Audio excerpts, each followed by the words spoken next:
Tuhan, kami memuji Engkau. Kami berterima kasih atas hadirat-Mu. Di setiap pagi kami sampai di tempat ini, tempat di mana Engkau diam. Tuhan, kami memilih untuk kagum kepada Engkau dan dalam hadirat-Mu. Tuhan, kiranya Engkau tetap berfirman kepada kami dalam nama Tuhan Yesus. Amin. Selamat pagi saudara-saudari semua. Hari ini kita melihat kitab Keluaran pasal 26 yang disampaikan oleh Pastor Joas.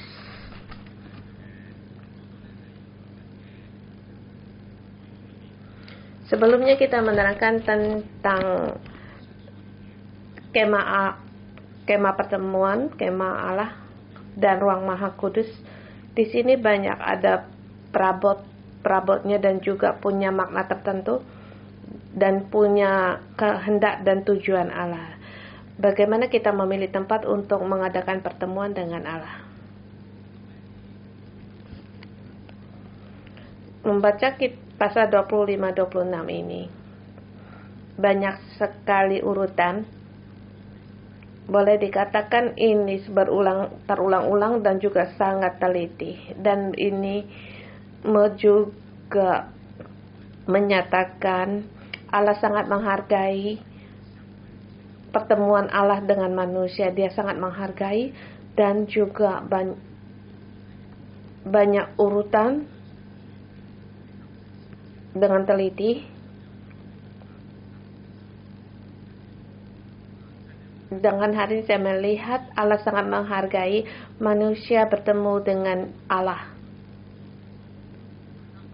Kita melihat manusia mendirikan kemah suci. Pertama yang dilakukan, setiap yang dipersiapkan. Sambil bekerja, apa yang mereka pikirkan?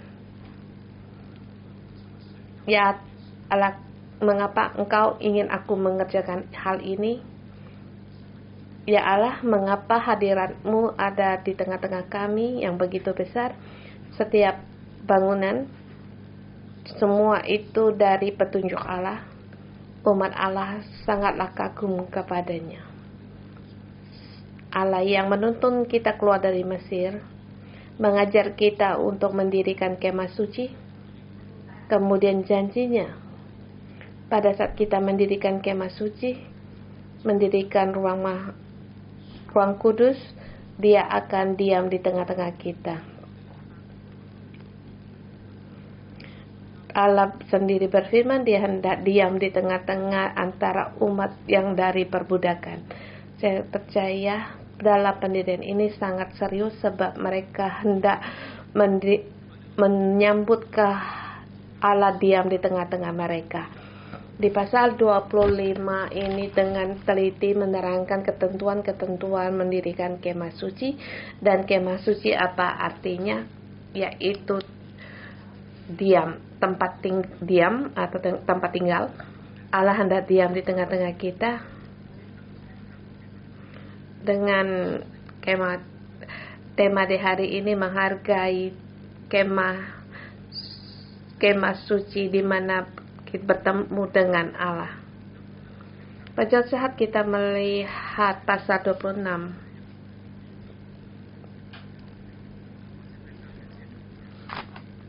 seperti dalam pelajaran arsitek dengan sangat teliti langkah-langkah mendirikan kemah suci, seperti buku petunjuk pendirian kemah suci. Kita belum tentu bisa jadi tukang kayu atau ahli bangunan, tetapi kita ada yang kita tahu. Bagi mereka di zaman itu, saya percaya setiap orang melihat waktu membuka pasal 26, sesungguhnya semua orang bisa mendirikan kemah suci. Sebab di situ petunjuknya sangat teliti. Berapa di situ tenda, berapa papan, berapa kayu, tinggi, lebar, tinggi, semuanya dengan jelas diterangkan di sini. Allah hendak mendirikan tempat tinggalnya. Dengan mengapa dia menerangkan dengan teliti apa tujuannya? Sesungguhnya Allah memberitahu kita kemah suci Allah kita semua bisa mendirikan, dan hadirat Allah kita bisa di situ kita bisa bersama untuk membangunnya. Kita ayat 1 sampai dengan 11 dengan tema perlindungan untuk menjaga hadirat Allah.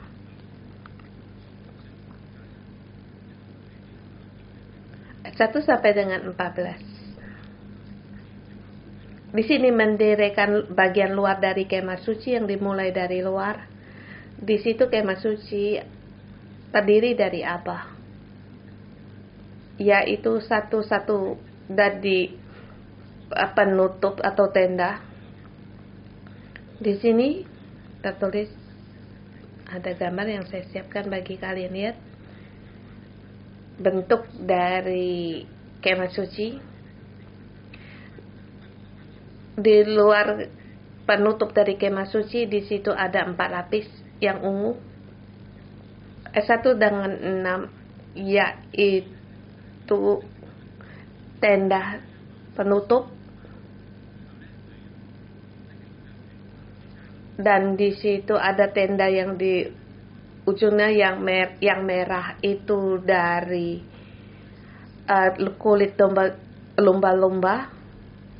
Kita dengan teliti dengan untuk membaca di ayat hari ini ayat 1 sampai dengan 2. Kemah suci haruslah kau diri dari 10 tenda dari lenan halus yang dipintal benangnya dan dari kain ungu tua, kain ungu muda, dan kain kemirci dengan ada kerupnya buatan ahli tenun.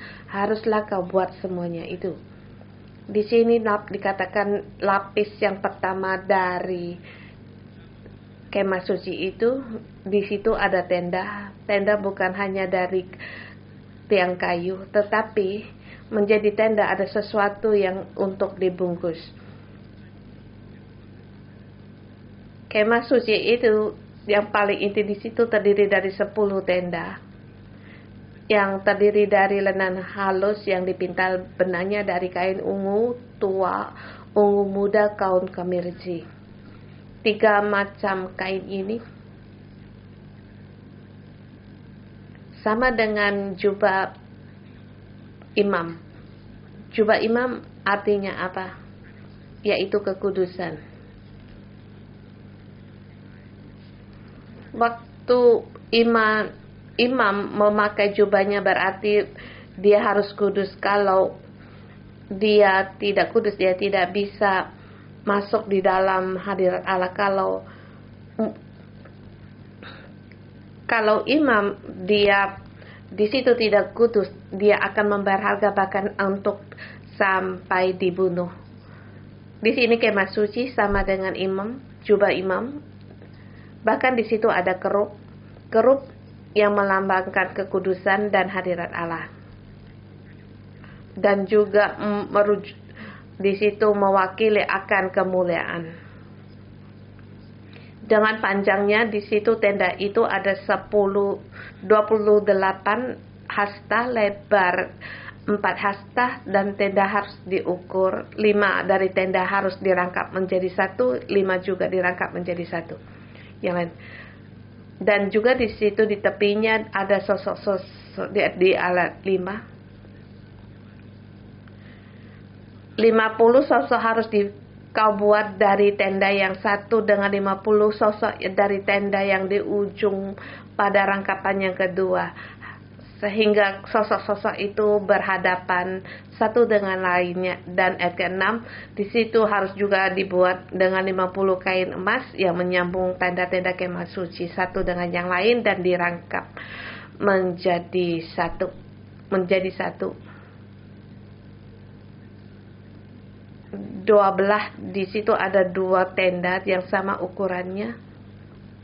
Di sini menyatakan tentang pelindungan part 5 dari luar sampai dalam Saya melihat di situ ada kerup, di dalam bisa lihat, luar dalam bisa dilihat. Tujuannya untuk apa? Di luar sesungguhnya tidak bisa dilihat oleh orang lain. Sebab di sini dengan selapis demi lapis dia dibungkus, hanya dilihat bagi imam yang masuk di dalamnya untuk memperingati diri. Inilah tempat yang hadirat yang kudus. 8 sampai 13. Di sini dikatakan juga ada bulu kambing. Di sini kita tidak terinci untuk membacanya. Di sini kita melihat perbedaan dari dua tenda itu, mengapa di dalam 10, di luar 11 tenda, dan di luar ada 28 sedangkan di luar ada 30 hasta. Menyatakan seluruhnya untuk dilengkapi. Di situ adalah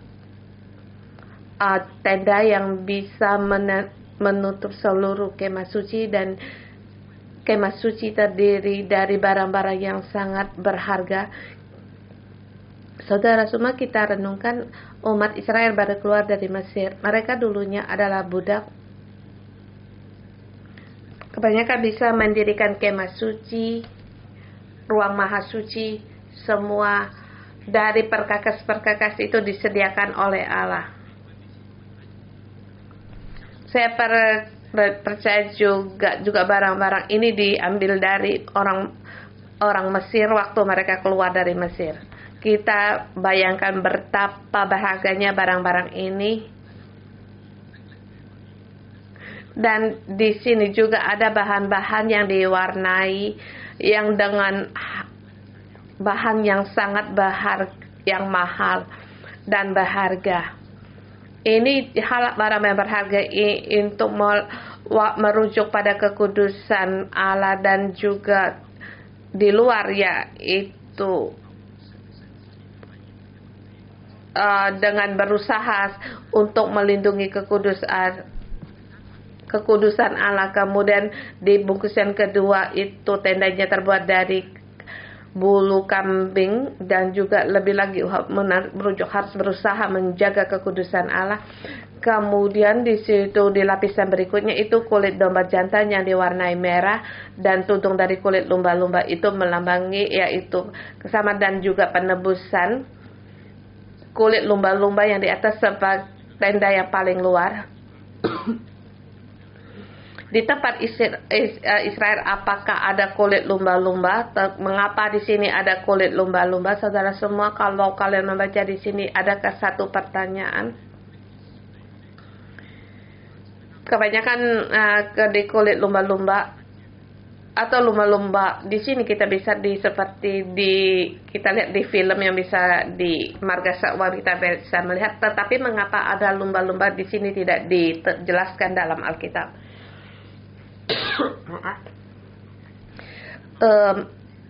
Umat Israel keluar dari Mesir waktu itu adalah kota perdagangan. Jadi ini melambangkan orang lumba-lumba. Kulit lumba-lumba belum tentu orang Israel ada, tapi tentu ada bagi orang Mesir. Saya percaya waktu menulis ini dan para pembaca kitab ini, bagi kulit lumba-lumba ini sangat merasa asing.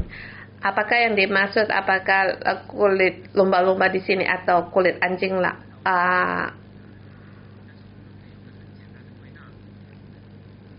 singa laut?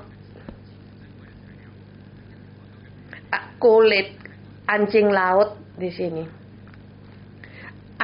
Kulit ini seberapa luasnya yang harus menudungi seluruh kemah suci yang di lapisan paling luar. Dia bisa tahan air, dan juga dia juga cukup tebal sehingga di situ tidak tembus air. Kita lihat itu 4 lapis pelindungan, dan kita melihat satu gambaran. Saya ingin kalian bisa melihat ini.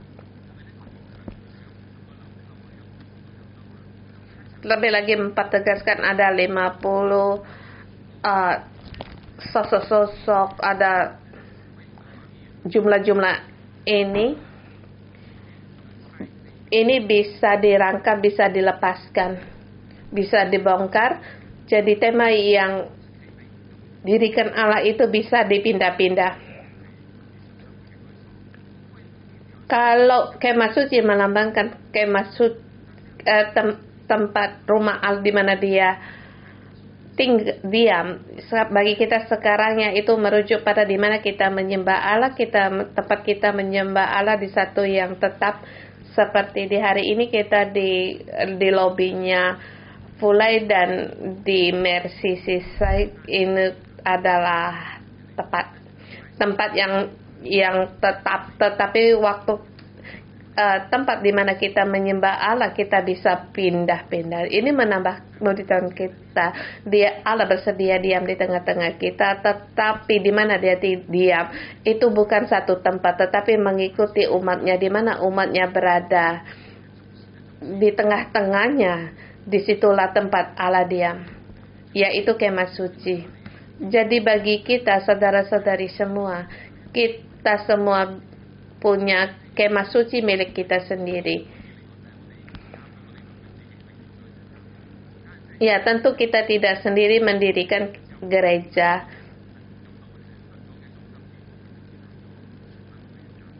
Tentu Allah menjamin kita di pusatnya Hong Kong mendirikan gereja 611 di tengah-tengah para masyarakat. Di situ tempat di mana menyembah Allah, dan bagi kita sendiri dimanapun kita berada, kita harus tahu di pusat kita, di tengah-tengah kita ada Allah. Dialah pusat bagi kita. Tempat diam Allah adalah tempat diam kita, dan juga kita harus selapis demi lapis melindungi untuk menjaga kekudusan Allah dan hadirat Allah. Waktu kita mencetak, adakah kamu merasakan berulang kali kita menyediakan hadirat Allah begitu sangatlah berulang kali. Kita tahu bagaimana untuk membongkar, memasang patu saat mereka pindah di tempat yang baru, harus kembali mereka bangun kembali. Di kitab Imamat jelas di situ menyatakan bagi komunitas orang Lewi, keturunan orang Lewi, mereka dari keturunan Gerson, mereka harus mengangkut tenda-tenda. Keturunan kaum dari Merari, mereka harus mengangkut kayu ke papan.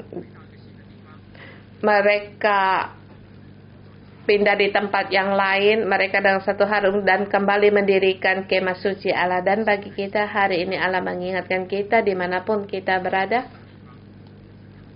hargailah hadirat Allah. Waktu kita di Chunuan, kita harus menghargai gereja Allah, dan juga di tengah-tengah kita banyak yang diutus pada cabang-cabang gereja bersamaan juga. Disitulah mendirikan hadirat Allah dan menghargai hadirat Allah, melindungi kekudusan Allah, dan dipakai bagi dalam kehidupan kita semua, di dalam keluarga kita, di dalam tempat kerja kita. Demikian juga kita serius untuk mendirikan, dalam proses mendirikan berulang kali, menghadapi hubungan antar sesama kita di tempat kerja, mendirikan kemah suci akan menghadapi banyak tantangan, dan di rumah kita mendirikan kemah suci milik Allah, dan itu juga banyak suara-suara keluarga yang orang rumah yang belum percaya Tuhan, dan juga kelemahan dalam hidup kita, hubungan antara orang rumah kita dengan rekan kita. Pada hari ini Allah mengingatkan kita dimanapun kita berada, kemah suci Allah itu bisa pindah-pindah, dan juga hadirat Allah bisa kita bawa di mana kamu diam, tempat tinggal kita. Demikian juga mendirikan gereja. Saya merenungkan gereja 611, setiap mendirikan bangunan juga berulang-ulang kali kemah suci sekarang itu merujuk pada gerejanya. Seberapa berulang kalinya saya di sini ada saudara kita juga yang menjadi saksi di mana di Fulai waktu itu bocor, di mana-mana ada ember menampung air. Berulang kali rupanya dalam mendirikan di situ bangunan itu bisa juga bocor air. Kemudian kita membeli di lantai atas. Dalam persediaan Allah akhirnya menjadikan tempat juga bagi bagian dari kita yang jatuh dari surga, dan mendiri bangunan ini berulang kali, tetapi Allah punya anugerahnya, dan kulit lumba-lumba juga Allah menyediakan bagi umatnya. Demikian kita juga di Yonga. Waktu itu saya masih di mahasiswa, saya masih ingat di Yonga itu jalannya sempit dan lantainya masih mendirikan dari papan. Waktu mau kebaktian anak remaja itu seperti pergi ke tempat kerja dan sangat rumit. Tapi saya sangat bersyukur akan para staf gereja yang bagian arsitek bangunan. Mereka di situ mengatasi segala kesulitan dalam mendirikan bangunan, bahkan pelindungan Allah selapis demi selapis itu harus membayar harga untuk membangun, untuk menyediakan. Seperti di sini dalam proyek dalamnya adalah apa? Yaitu semua orang harus tahu, dalam hatinya harus tahu, yaitu kita hendak melihat hadirat Allah di tengah-tengah kita di gerejanya, bukan hanya dalam bangunan ini. Waktu kita membangun juga kita melihat hadirat Allah lebih besar lagi berada di Hong Kong, di setiap pelosok, menjaga hadirat Allah dan kekudusannya di bagian kedua 15 sampai dengan 32 dengan tema kecil. Dalam segala hal dirikan kemah suci Allah, semua saling bersatu. Di luar mengatakan kemah suci bagian luar semuanya dalam bahan yang sama, yaitu papan dari kayu penaga. Kita lihat juga dalam kemah suci di situ dari kayu penaga. Kita bayangkan kalau di luar itu dari kayu, ini bisa dibongkar satu persatu dari kayu penaga, dan juga setiap ukurannya juga sama, 16. Semuanya 10 hasta panjangnya, satu papan, dan 1,5 hasta lebarnya dari tiap-tiap papan, 17. Tiap-tiap papan harus ada 2 pasaknya yang disekang satu sama yang lain. Ini bukan menggunakan sekrup, tapi ini menggunakan 2 pasak. Apa gunanya pasak ini yang disekangkan? Dulu saya juga tidak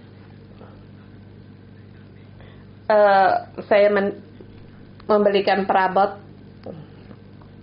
Saya baru menemukan perbedaan dengan sekrup dan juga dengan 2 pasang atau sekang ini. Ini lebih mudah untuk dibongkar pasang.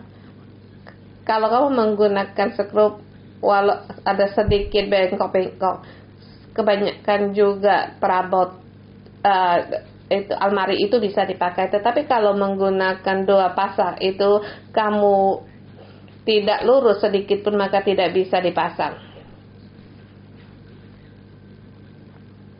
Kalau mendirikan ini, kalau misalnya tidak tepat waktunya, maka orang yang memasang bisa juga ngomel-ngomel mengapa di situ tidak bisa dipasang. Kalau mendirikan dari sini, memberitahukan kita, yaitu mendirikan kemah suci haruslah sangat teliti. Semuanya menggunakan pasaknya. Ayat 17 juga, setiap papan-papan juga harus dilakukan demikian. Dan juga menggunakan empat penjuru menggunakan, dan di situ juga mempunyai alas dari bawah. Ayat 21, di situ 40 alas perak, itu 2 alas di bawah satu papan dan setiap 2 alas di bawah tiap papannya. Di situ semuanya harus sama, bukan digunakan dengan paksa dipakai, tidak menggunakan kekerasan, tidak menggunakan bor atau skrup, tapi itu harus tepat. Ayat 30. Kemudian haruslah kau diri kemah suci dengan rancangan yang telah ditunjukkan padamu di atas gunung itu. Gambaran ini semuanya harus tepat. Setiap kayu, setiap pasak, tidak panjang, tidak banyak, tidak sedikit, baik ukuran, luas, tinggi, untuk mendirikan kemah suci. Kayu penaga melambangkan apa? Kalau tadi kita katakan di depan, yaitu kemah suci, yaitu gereja mendirikan, yaitu hadirat Allah bagi kita hari ini, yaitu seperti kayu penaga yang kita di dalam rumah Allah. Kita setiap orang haruslah integras dengan Allah. Saudara semua, kita lah yang dari kemah suci di dalam hidup kita. Dalam hidup kita, barulah di situ di tenda yang penutup kemah luar dan juga kayu penaga ini bagi kamu dan aku. Kita setiap orang, yaitu diproses, harus dibentuk melalui proses. Apakah hidup kita dengan pas-pasan? Tidak. Tapi kita setiap orang mempunyai kayu panjang lebarnya yang berbeda. Sebab kita masing-masing punya hobi yang berbeda-beda, dan mereka mempunyai kesukaan berbeda-beda. Ini merujuk apa? Kalau kita dijadikan satu, kita tidak bisa pas. Di situ pasti ada bentrokan satu yang lain. Tidak, setiap papan kayu itu merujuk pada kita semua. Kita harus saling berkaitan. Kita, walaupun kita tidak sama, berbeda-beda, tetapi kita menjadi satu waktu dalam pemrosesan dibentuk oleh Allah.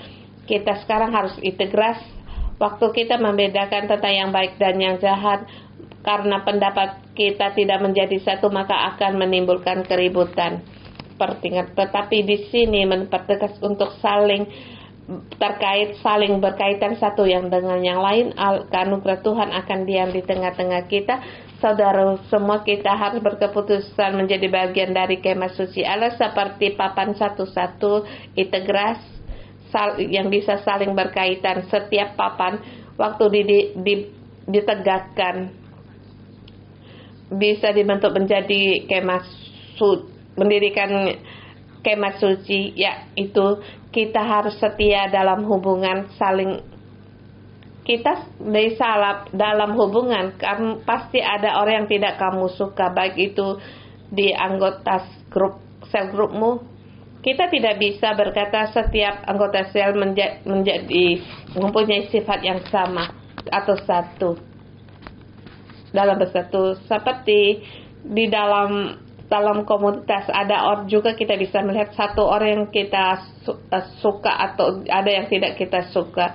Tetapi di dalam kemah suci Allah di situ mempertegaskan kita harus saling berkaitan, satu ukuran. Di sini bisa dibentuk untuk menerima hadirat Allah. Gereja dalam tempat demikian, kemah suci juga demikian. Setiap Lewi waktu mereka memasang kembali kemah suci, mereka akan di situ dengan tercengang setiap papan ukuran dengan yang sama, dan juga di sini tidak mempunyai celah sedikit pun. Dan seterus ayat 31, menghargai kekudusan dan hadirat Allah. Kemudian terus menerangkan tentang tabir dalam kemah suci. Kemah suci di situ ada terdiri dari ruang kudus dan ruang maha kudus. Tabir di dalamnya juga di situ membungkus seluruh kemah suci. Ini terdiri dari tabir ini terdiri dari kain ungu tua, ungu muda, dan kain kemerci dan lenan halus, dan di dalamnya juga ada keruk. Ayat 32, harus tetap tabir itu digantung pada kaitan menyambung tenda itu, dan harus kau bawa tabut ke sana di belakang tabir itu, sehingga tabir menjadi pemisah bagimu antara tempat kudus dan tempat maha kudus. Ruang maha kudus melambangkan yaitu tabut, di mana di situ menyatakan, di situ merujuk pada kemuliaan Allah, dan terang Allah itu dipancarkan dari ruang maha kudus. Jadikan di luar, yaitu berada di tempat suci, tetapi di ruang maha kudus sendiri, yaitu kemuliaan Allah, terang Allah sendiri, terang di hadirat Allah. Dan di sini dengan menyatakan bagaimana mendirikan tabir itu, di sini mempertegaskan ruang maha kudus Allah ada di dalam, yang dipisahkan dengan tabir. Kapan imam besar melihat terangnya ruang kudus, maha kudus ini? 1 tahun sekali dalam waktu yang ditentukan. Hari-hari biasa orang-orang lain tidak bisa melihatnya. Paling mereka hanya melihat di luar, di tempat kudus, menggantikan roti sajian dan menyalakan lampu kandil. Di bagian luar ruang maha kudus itu terpisah. Dan bagi kita hari ini, saudara semua, kita sering-sering panjang bisa melihat terang Allah, sebab tabir ini telah terkoyak, yaitu keselamatan Allah. Pada Yesus Kristus, Dia disalibkan, di Alkitab memberitahukan terkoyaklah tabir di bait suci, yaitu tabir ini, tabir yang paling kudus. Dan hadirat yang kudus ini telah terkoyakkan. Karena kita hari ini, karena kita percaya Yesus, kita tuh menjadi bagian yang kudus, sehingga kita bisa menerima anugerah, menyentuh hadirat kekudusan dan hadirat Allah. Kita hari ini di seluruh pasal 26 sepertinya merujuk pada proyek bangunan yang teliti, tetapi dalam rohani kita harus tertuju fokus kepada Allah dan bertanya kepada diri kita sendiri, adakah kita rindu untuk mendirikan hadirat Allah? Apakah di dalam kita punya kerinduan untuk mendirikan kemah suci dalam hadirat kekudusan Allah? Bagi kita semua adalah orang Lewi, setiap para jemaat juga adalah imam, dan kemah suci ini ada bagian bagi kita, dan kita setiap orang bisa menghargai dalam hadirat ini. Kita bisa mendirikan dan juga membangun dalam hadirat ini. Setiap hubungan antar sesama juga bagian dari kemah suci. Iman kita setiap orang bisa menerobosi tabir, melihat ruang maha kudus. Saudara semua, di pagi hari ini kiranya dengan kerinduan kita tidak menggunakan logika untuk melihat tabir ini, tetapi dalam jiwa kita, roh kita bayangkan apa, yaitu kita menjadi bagian dari kemah suci. Kita harus bersama Allah, bersama mendirikan kemah yang kudus dan hadiratnya. Bersama kita mendirikan, kita bersama melayani, kita bersama puji-pujian, bahkan kita bersama untuk di situ membongkar, menggantikan untuk dimanapun kita berada, kita mendirikan kemah suci Allah. Mari kita bersama di sini menyembah Tuhan Allah kita. Tuhan, lewat anugerah-Mu kami saling berhadapan, kami menghadap pada Engkau. Kami tidak mengandalkan kemampuan dan kekuatan kami, tetapi kami mengandalkan darah Yesus. Tuhan, bawa roh kami masuk di ruang Maha Kudus, di mana di dalam hadirat-Mu dan kekudusan-Mu. Tuhan, bawalah kami bisa berhadapan dengan Engkau, tidak menggunakan kekuatan kami dan tetapi dengan nama-Mu, dengan mengandalkan darah Yesus.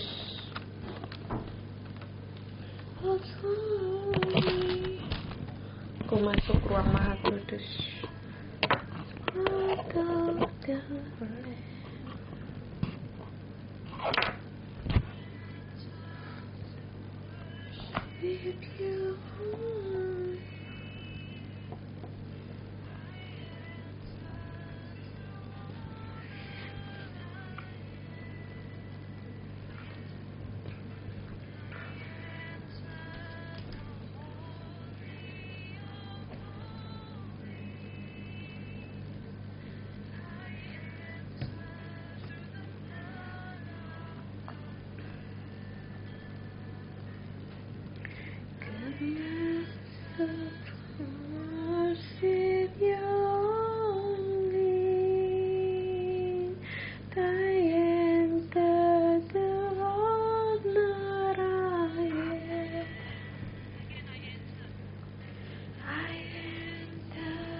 Tuhan, ku menyembah Engkau.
正向前行，却以后全然来敬拜我，全能接住。主，我敬拜你，敬拜你。主，我敬拜你。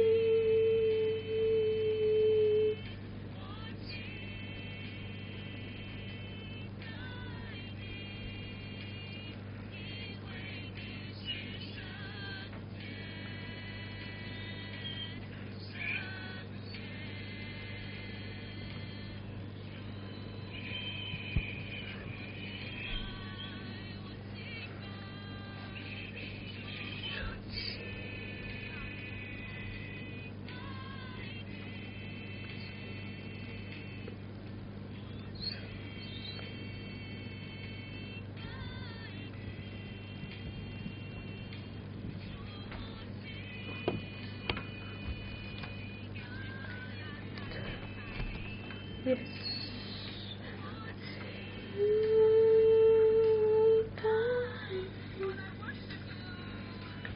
Lord, I worship you.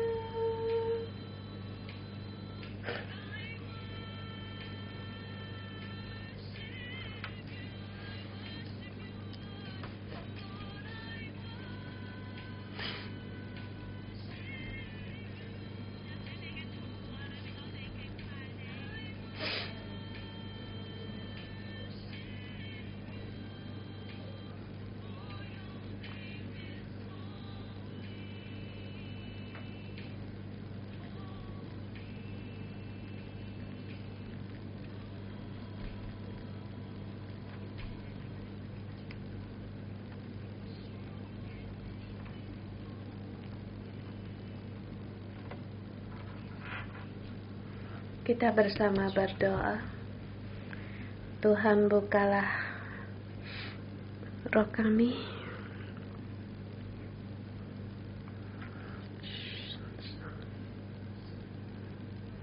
kami tidak hanya di tempat kudus,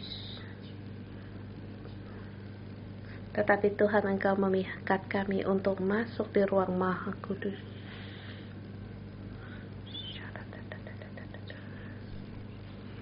Tuhan, tabir telah terkoyak. Tuhan, kami telah terpikat oleh Engkau.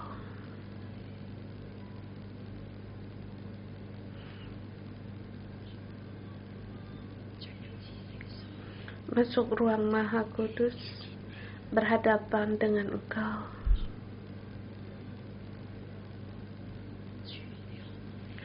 Tuhan, kami rindu akan Engkau.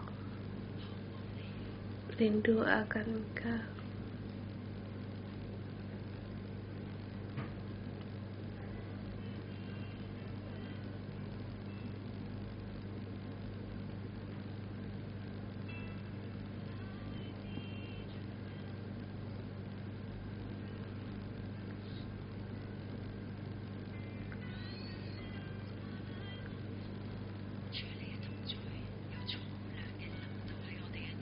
Tuhan, hadirat-Mu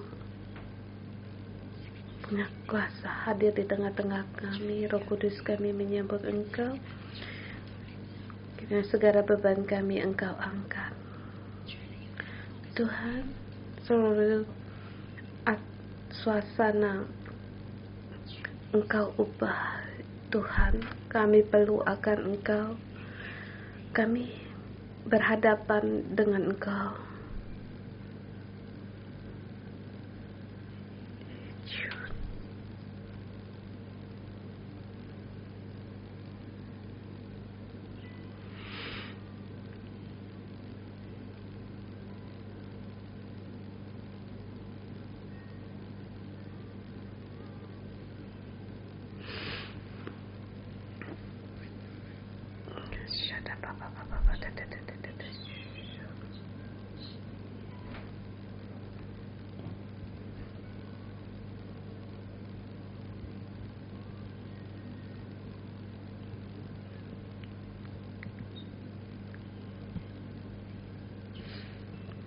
Tuhan, kami rindu akan hadirat-Mu.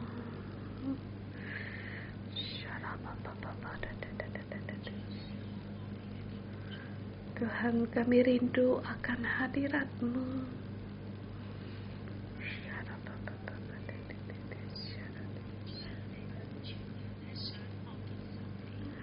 Tuhan, kami ingin bertemu dengan Engkau, melihat Engkau. Nyalakanlah kerinduan kami. Segala berkas noda-noda,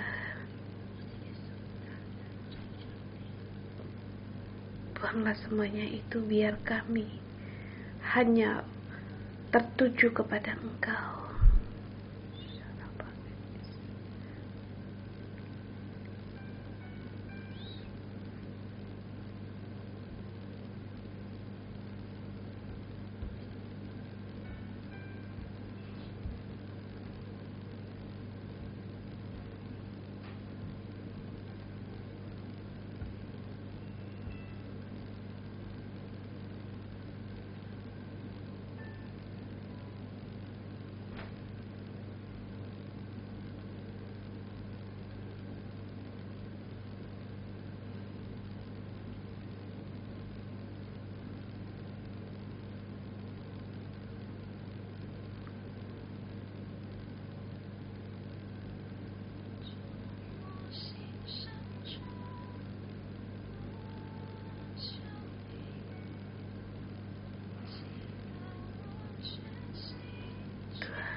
Tuhan, Engkau memanggil kami setiap orang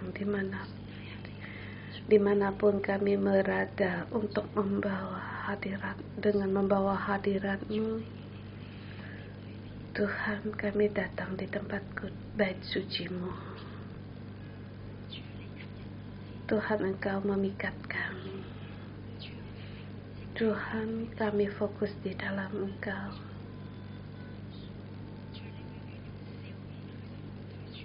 Tuhan, selamanya Engkau dengan senyum-Mu, Engkau menghadap pada kami. Dari hati sanubari kami, dari hati kami yang terdalam, kami menyembah Engkau. Percaya kepada Engkau, bersandar kepada Engkau.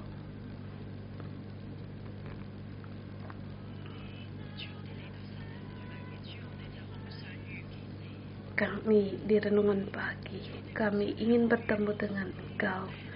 Kami tidak mau cuma di kemah luar. Tuhan, kami di bait suci-Mu di Chunwan, pusatnya Chunwan saat ini. Tuhan, kami bertemu dengan Engkau. Tuhan, kembali Engkau nyalakan kami di dalam Engkau. Tuhan, kami perlu Engkau.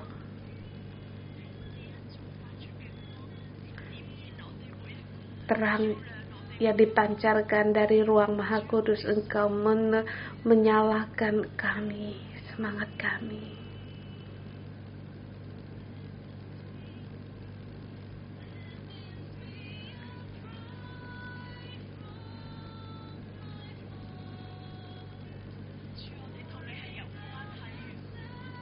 Tuhan, kami memiliki hubungan dengan Engkau.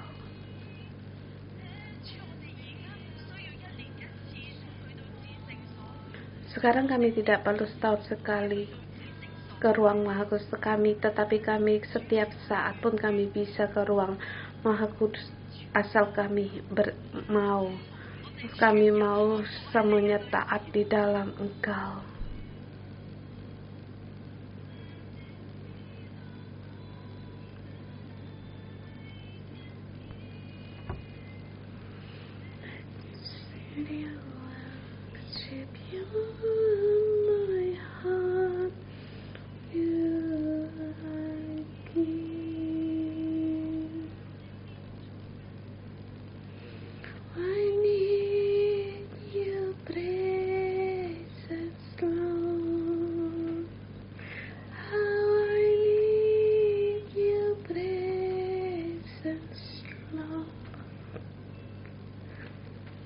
Spirit of hope, draw me closer to you, Lord. Tuhan, hadirat-Mu saat ini memenuhi kami di dalam hidup kami, di setiap penjuru hidup kami.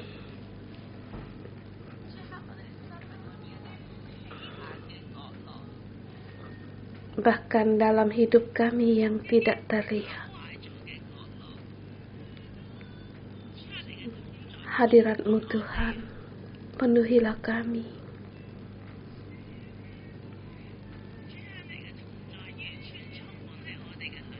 Tuhan, hadirat-Mu seluruhnya memenuhi kami.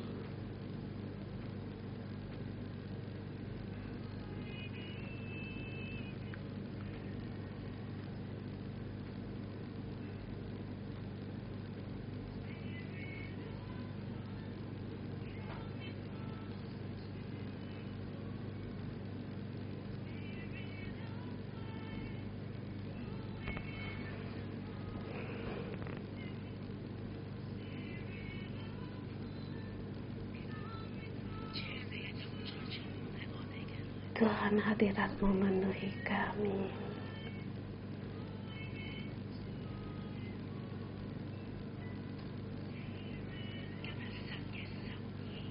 Hari ini kehendak Allah agar hadirat-Nya seluruhnya memenuhi kita. Hari ini keinginan sendiri alasan adalah hadirat-Nya seluruhnya memenuhi kita dalam hidup kita, setiap di segala tempat. Saudara semua, setiap penjuru, tidak bisa satupun yang menghalangi Allah. Allah ingin masuk di segala tempat kita. Kita harus berbuka hati, buka hidup kita. Hari ini agar hadirat-Nya seluruhnya ada di tengah-tengah kita. Saat ini saya memberikan semangat bagi saudara semua untuk datang di hadapan Allah, untuk menguji hidup kita, mengoreksi hidup kita. Masih adakah dosa atau yang tertinggal, sehingga hadirat Allah tidak bisa masuk. Mungkin celah hubungan dengan sesama, dosa yang belum kamu akui, dosa dari hawa nafsu. Di dalam kita ada akar kepahitan, ada iri hati, membanding-bandingkan. Di dalam kita hanya berpegang pada kenikmatan kedagingan kita. Semuanya ini Tuhan ditutup dalam hidup kita, tetapi hari ini kehendak Allah seluruhnya ingin memenuhi kita, sehingga seluruhnya ada di dalam hidup kita. Marilah saudara, kita semua datang di hadapan Allah, kita berdoa untuk hidupmu, kita berdoa, ada bagian-bagian dalam hidupmu yang bisa menghalangi hadirat Allah untuk masuk. Berdoa pada Tuhan, mohon Tuhan untuk menolong kita, dan hanya Allah yang bisa menolong kita. Anugerah keselamatan ada di tengah-tengah kita. Mari kita berdoa dalam hidup kita.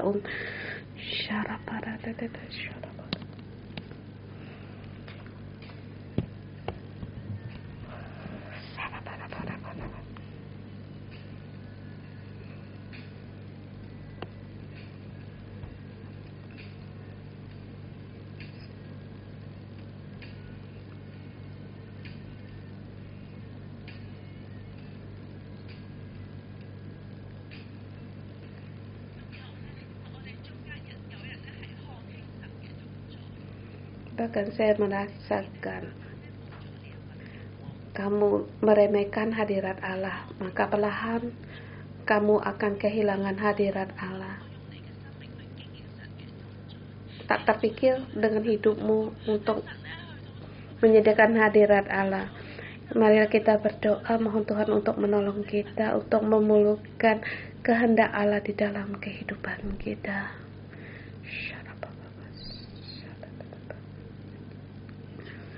Tuhan, hidup kami seluruhnya kami serahkan kepada Engkau. Engkau tolong kami, Tuhan Yesus, bahwa semua dan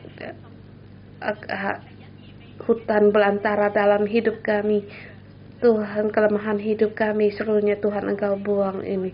Tuhan, kembali hari ini kami berkata kepada Engkau, Tuhan, kami mau integrasi selaras dengan Engkau. Dan dalam nama Tuhan Yesus, saya deklarasikan kita setiap orang bisa masuk dalam ruang Maha Kudus, di mana kami berada membawa hadirat Tuhan. Mari bersama kita berdoa, kita saling berdoa.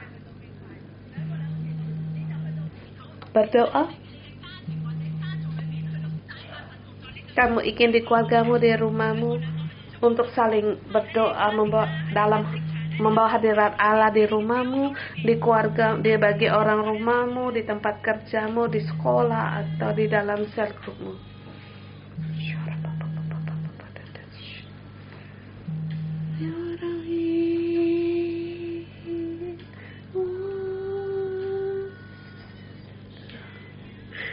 Kiranya Engkau membawa pada sedang keluarga dan anggota sahabat Tuhan.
Your presence, Lord.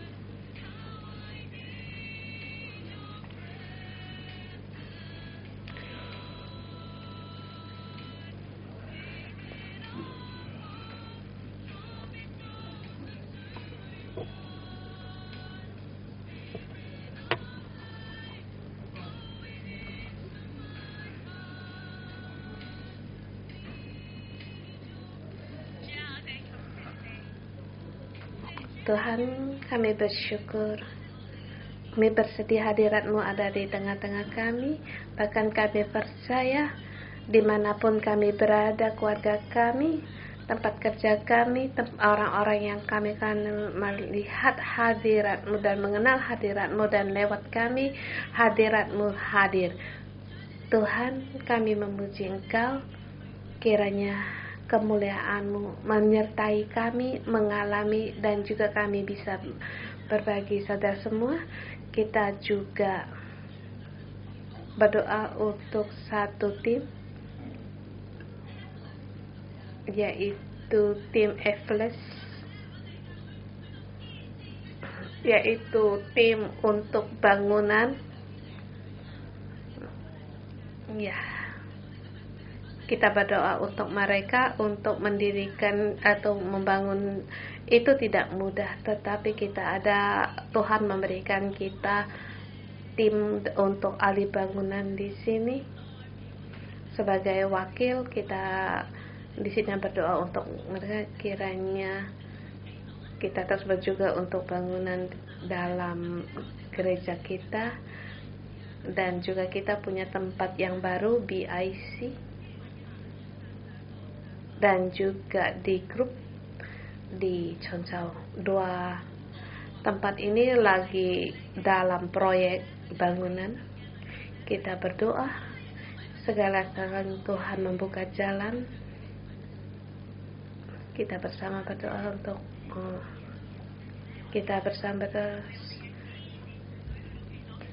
kita berdoa untuk bangunan Tuhan Yesus, Yesus, Yesus, Yesus, kami memuji Engkau Tuhan, kiranya Engkau bangunan untuk para tim bangunan Tuhan, kiranya Engkau Roh-Mu menyertai mereka, dengan penuhilah mereka dengan hikmat-Mu dalam bangunan itu. Tuhan, aku berterima kasih kepada Engkau yang Engkau memberi gereja banyak tempat, dan Engkau memberkati segala anugerah hikmat pengertian Kau berikan dari tim Abdules ini, dalam nama Tuhan Yesus. Memberkati mereka, apa yang pekerjaannya mereka lakukan semuanya berjalan lancar, segala proyek juga berjalan lancar dalam nama Tuhan Yesus, baik di ESIM atau grup atau di tempat-tempat yang perlu renovasi. Tuhan, Engkau kiranya mengerahkan malaikat-malaikat-Mu untuk menolong mereka sehingga cepat untuk diselesaikan. Tuhan Yesus, kami mujikan dalam nama Yesus kita berdoa, amin.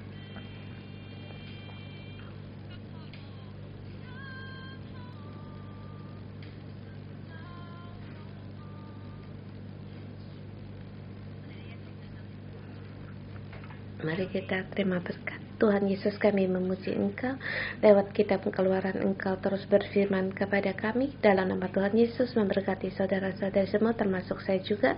Tuhan Yesus, kiranya kami setiap orang setiap hari mendekat pada Engkau, masuk di dalam ruang Maha Kudus, bahkan dalam nama Tuhan Yesus. Tuhan, dimanapun kami berada, membawakan hadirat-Mu dan juga sukacita-Mu dan juga damai sejahtera-Mu.